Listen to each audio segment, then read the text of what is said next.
Hello guys, meron akong ipapakita sa inyo. Ito yung pedal na Promen R27.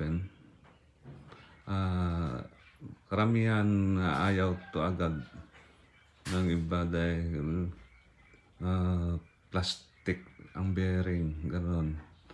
Pero ang tawag dyan, Deo bearing.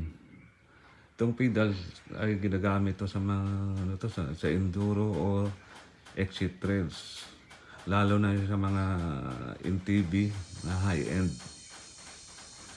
At maganda ito sa panahon na yung maulan yung panahon o maputik na daanan. Kasi yung shell bearing, kasi mabasa ang makalawangan mo ilang araw at walang oras maglinis, parang ganon.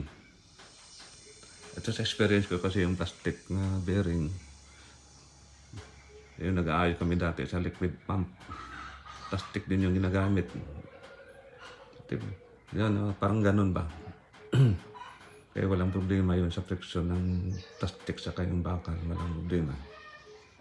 Bye.